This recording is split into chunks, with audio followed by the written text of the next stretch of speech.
Welcome back to episode 5. We know what episode it is now. Episode 5 of The Idea, where I, Jason Pickett, yap about dance. I don't know why I'm screaming into the microphone. Got some trail mix here. Homemade. It's got dark chocolate, cashews, almonds, pumpkin seeds, blueberries. And we've got some coffee. Could be coffee number 2, could be coffee number 1. We don't have to disclose that information. Also doesn't matter. Now, without further ado, today's topic. Let me finish chewing. Let me be respectful. Are dance competitions rigged? I think we'll do a dramatic zoom in there. Hopefully that happened with some music. This is the question. So I posted a Instagram reel and a TikTok video just asking people, what do you want me to talk about? What are some things that you really, really want to know? And I saw a lot of questions in line with this topic of, is it fair? Is it rigged? All of the above. I think one thing I want to qualify first up and foremost is that the question of fairness, I think sometimes can be a blurry line. What does that really mean? What is a fair playing field? What is a level playing field? Is that even possible? I think it's just something important to think about, if anything. I don't know that it really matters to the context of what we're going to talk about today, but I think it's worth questioning and bringing up. Now, the direct answer to this question, in my opinion, is no. I don't think that dance competitions and conventions are inherently rigged, and I don't think that they are inherently unfair and extremely biased. Now, there's a big asterisk that I want to put at the beginning of this video, so don't take me out of context. I don't need people in the comments section getting all riled up. I've had some convention teachers in the past comment on my videos all riled up when I start talking about this, and I understand it. Just let's all have a level head here, okay? And let's just have a conversation. So the asterisk is, do biased, unfair things happen inside of dance competitions? Yes. You could take any industry in the entire world, anything, and there's going to be great events, there's going to be good events, there's going to be bad events, and there's going to be awful events, and a bunch of stuff in between. Nothing is perfect, okay? So we have to get that out of the way, because what I don't want is I don't want people to take this video and run with it and be like, yep, that's why my kid didn't win, that's why my team didn't place, is because the competition is rigged. I think that majority of us will go through our dance careers with very little to none interaction with rigged events. I think that's how far and few they are, or really biased behavior. And we're going to talk about all the above. I just don't think you come across it very, very often. Now, let's talk a little bit about where my background from this is coming from and why I have the answer that I do. One, I've spent a lot of time judging.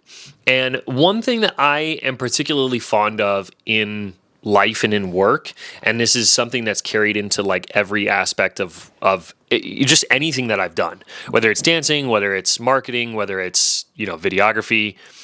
I'm very keen on, learning about things. I like to learn about what I'm doing, even if it doesn't apply to my actual job. So I spend a lot of time asking questions and listening and paying attention when I do jobs, because again, I like to learn about things. I like to know things. I like information.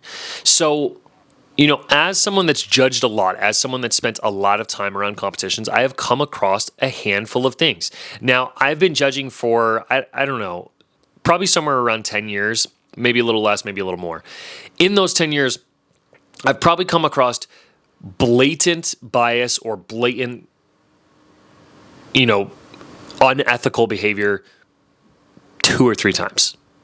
There's a very small percentage for somebody that judges really, really often. So again, just building off of this asterisk that this isn't something that's like very, very pervasive throughout the whole entire industry. Now, what are some of the things that we see? Because that will also help clarify and add context here. Okay, I'll give you a experience that I had with a competition that actually led to some of my virality in the beginning of me posting online, because it was this whole ordeal. Because I was calling out a competition that's based here in Utah for one, altering scores after they were inputted by judges, and two, for just not being super educated around styles. And you do see this often with smaller competitions, is like the education component is just not there in terms of what certain styles should entail and what certain styles are. You see it a lot with hip hop. You see a lot of misinformation around hip hop when it comes to competition, dance competitions. And it's a shame because, those of us that do try to be mindful and educated on the style don't necessarily get appreciated for that education at competition. But I digress. So again, what was happening is judges were inputting scores. Once they were getting past us, and they were getting to the tabulation table, people involved in the competition were adjusting those scores because they didn't think that they were fair. Now, I want to qualify that I, as a judge, I don't really ever have a problem, for the most part, with a director of a competition asking me to change a score or asking me about my scores.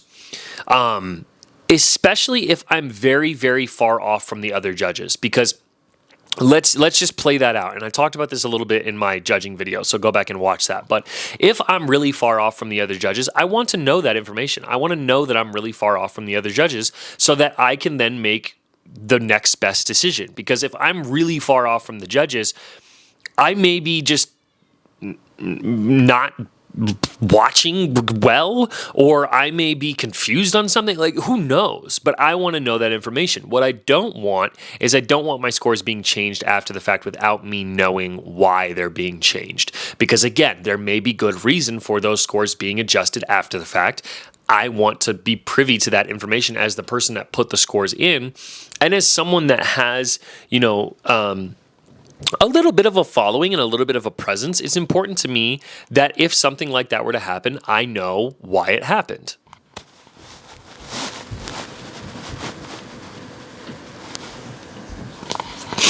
So that is something that I have come across, just point blank, period. Not really much else to talk about with that scenario. That's what was happening. I didn't really like it, so I called it out.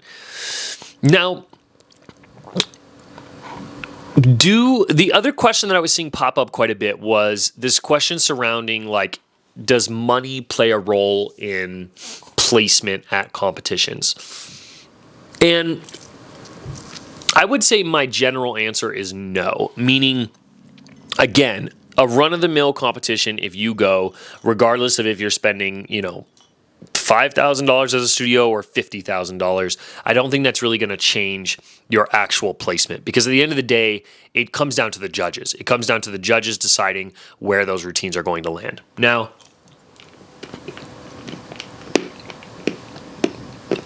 some things to point out here. One, I'm doing it again. I don't know why I chose to make this right before filming this video. So let me just finish this mouthful and then not eat anymore, okay? I apologize. Bad manners. Okay. So there's something that we really have to be overall understanding of as a community. Dance competitions are for-profit businesses for the most part. And even if they are a non-profit competition, you still have operating costs. You still have expenses. You still have, things that you have to run and pay for. Just like any for-profit business or non-profit business, you have to be mindful of your customer, of your shareholders, because that's how you keep your business afloat. So, the same way that if let's use an example here. Okay, we went to In-N-Out yesterday as a family, and I ordered we ordered, and one of our burgers was wrong. It was the wrong burger. So I went up to the desk. I said, hey, I'm so sorry. This is the wrong burger. This isn't what we ordered. They didn't take that burger back. They said, okay, great. We're going to make you another one. So now we ended up with an extra burger. Now, the picture that we're painting here is like, do all of the other patrons in that facility, all of the other patrons, what am I talking about? Why am I using these words? Do all the other customers that are sitting in that In-N-Out go, that's unfair, this place is rigged, this place is fraudulent, I'm never coming back here because I had to pay for my food and this person got an extra burger? No, because there was a mistake made and then the mistake was solved for, okay? Because they're looking out for the customer. They're looking out for me as a customer possibly having return business to that location, right? Same way that if you go to maybe you're using a company for the first time and they have a new member discount or they have something that offers, a special feature to new customers, right? As an existing customer, you don't necessarily get mad about that because you probably benefited from that in the beginning as well. Now, am I making a direct comparison? I want to be so clear with my words here. Am I making a direct comparison that those are the types of things that are happening within dance competitions? No, that's not necessarily what I'm saying. What I'm saying is that every business is going to be mindful of their customers. And just like any other business, the customers that are bringing in massive amounts of money, they may have a little bit more access to questions, concerns, and help when they need it.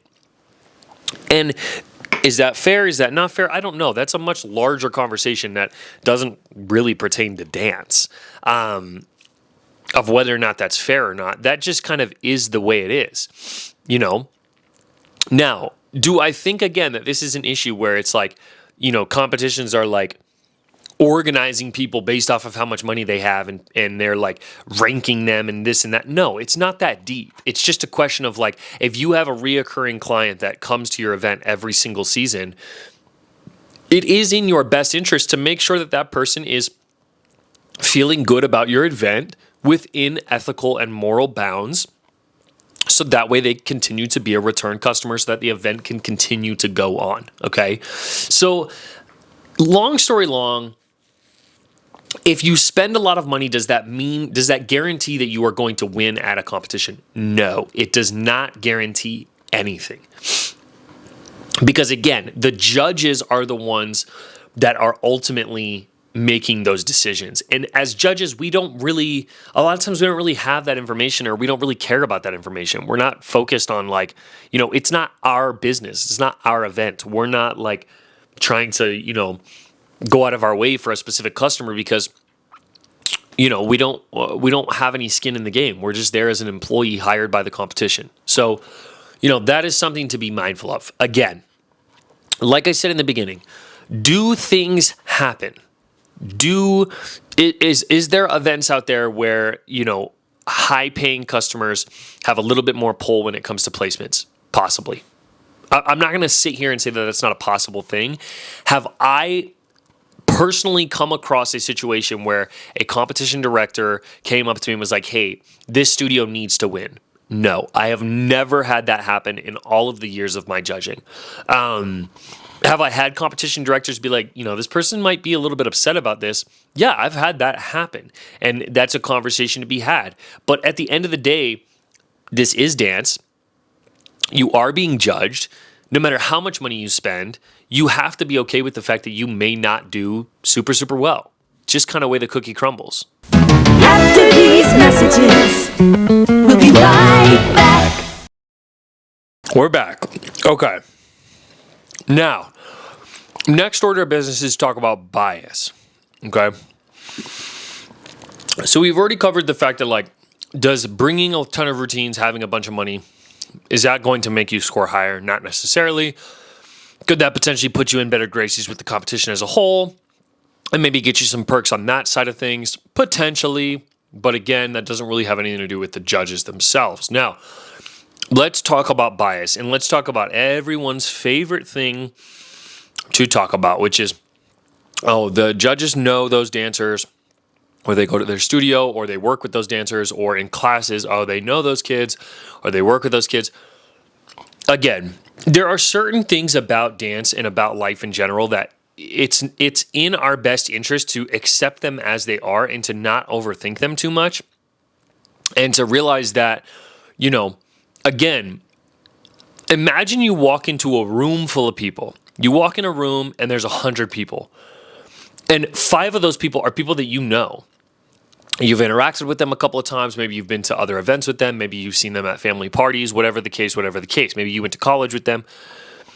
Are you going to just go up to a bunch of strangers in that room of 100 people, or are you going to go up to the 5 people that you know first? Duh. The answer to the question is you're going to go up to the people that you know first. That is just human nature. That is just what it is, right? In a room full of people, yeah, if you're more familiar with particular dancers, are chances higher that those dancers are going to get a look? Sure. Again, does that mean that anything is going to come from that look? No. Because again, like, there's a lot of dancers that I work with that I know, and they get into class and maybe they don't do that great in that class, or it wasn't their style, or whatever the case may be. And just because I know those people doesn't mean that I'm going to pick those people out, but I'm definitely going to keep an eye out for them. I'm definitely going to look to them and go, oh, how is so-and-so doing in this class, right? That only makes sense. It doesn't mean that the competition is biased. It doesn't mean that the convention is biased. It doesn't mean anything.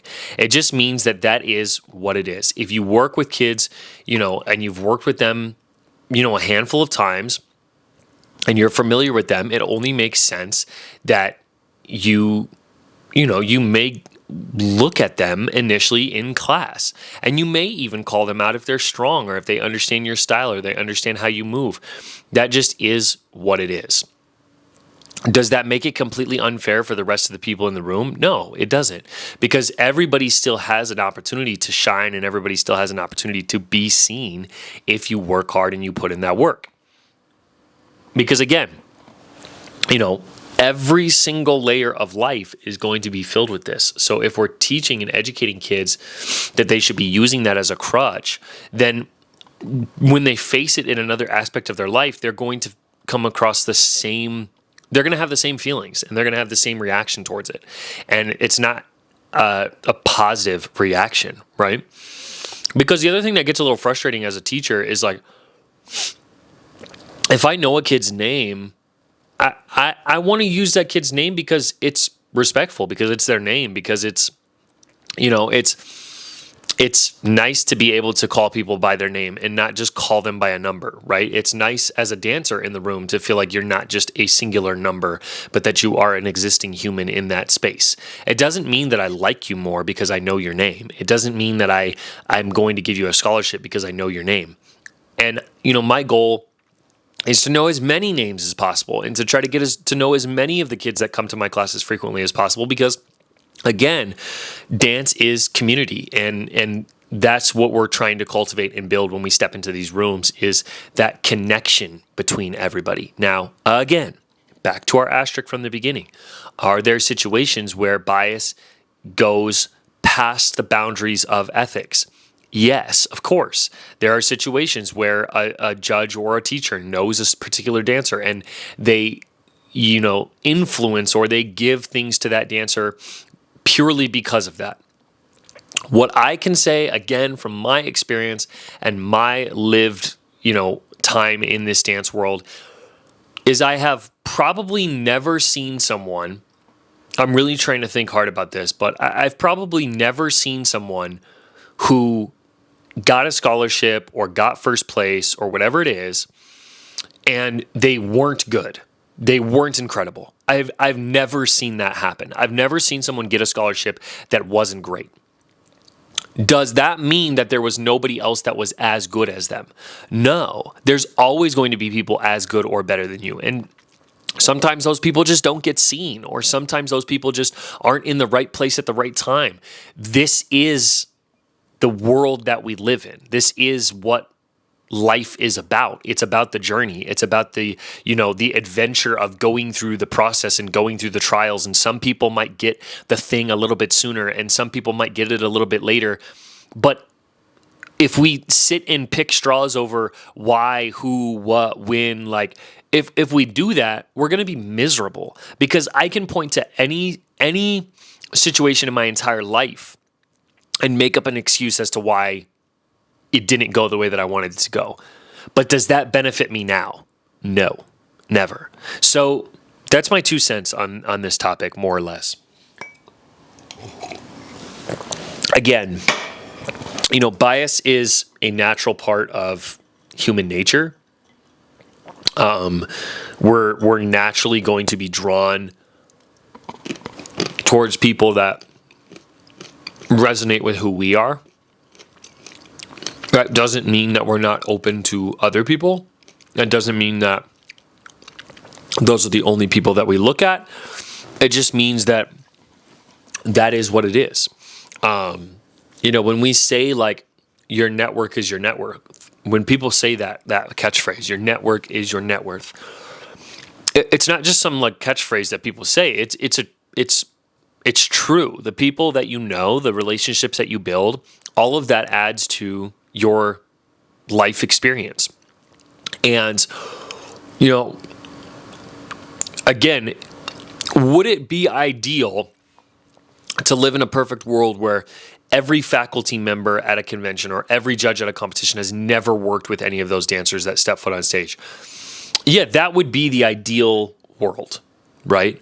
The reality is that we're all just working artists trying to work as much as we can to support ourselves and support our families and support our life. So, no singular event, and this isn't a knock to any events, this just is what it is because of the nature of the job. No singular event is paying us enough money to be exclusive to that event and to not do outside work. Very few dancers have that opportunity. Very few dancers and artists have a space where they only need to rely on one singular source of income. So what that means is that, for me, for example, I'm guest teaching all the time. I do thousands of dance critiques every single season. So the chances of me coming across a dancer that I've seen or worked with before are really high. Does that mean that I am, not making ethical choices behind the judging table or not making ethical choices in the classroom? No, because I know how that reflects, and I'm mindful of my reputation, and I'm mindful of the quality of the work that I put out. And a lot of artists and a lot of judges and a lot of teachers are in that same boat. We are mindful of the quality of our work. And the last thing that any of us want is for somebody talking about how we are favoring particular people, or we're not giving opportunity, or we're giving opportunity to people that don't deserve it, right? Nobody wants that. Nobody wants to be a judge and have someone be like, oh, these judges voted for somebody who didn't deserve to win. So a lot of us are very mindful of, how we're carrying ourselves and the things that we're saying and the things that we're doing.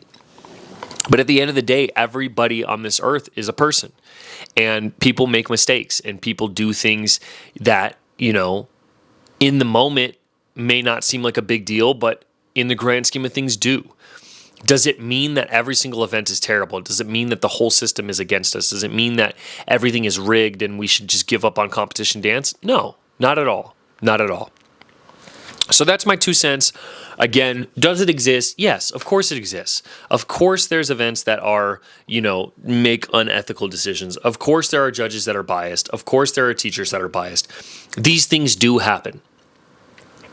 The argument that I'm making is it to the point where it's worth worrying about every single time you step on stage or every single time you step into a classroom? No, I don't think so. That's my opinion. At the end of the day, I don't know. What do you guys think? Let me know in the comments of this video what you guys think, if I can expand on any topics for you, or if I can go, just deeper on any of the things that I talked about. Because, transparency is a big thing for me, and I want to be transparent. And that's why, I'm telling you what it is. I'm telling you how it is. And I'm telling you what my experience and my perspective is on it. And I am really thankful. And what makes me so confident in a lot of the things that I say is the people that I've come across in this industry, the people that I've gotten the opportunity to work with and work around. And, I have worked with so many amazing judges and amazing teachers that just hold themselves to such a high standard and hold their spaces to such a high standard.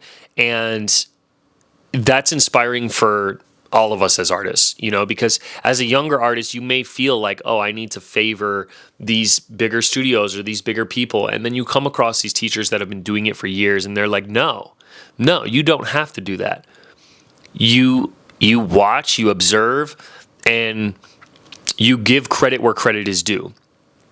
And when you get empowered by those teachers and those leaders and you feel that, it gives you confidence and it gives you a voice. And I always try to make a point of telling people that I love working for all of the events that I work with because of their ethics and their morals and their values, and because of the standard that they uphold. And they encourage all of us to do the same. They encourage us to be autonomous with our decisions. They encourage us to be passionate about the things that we're passionate about. And as an artist, that's really empowering and cool and fun. And, have I come across events where things weren't what I wanted them to be or deemed good? Yeah. And I simply don't go back to those events. Because that's just what I do with anything. If I go to a restaurant and I don't like the food, I just don't go back. I find another restaurant. I find somewhere where I do like the food. So that's my rant. I hope you guys enjoyed the video. I hope you guys are enjoying this whole series, those of you that have watched all 5 episodes so far. And we'll see you in the next one.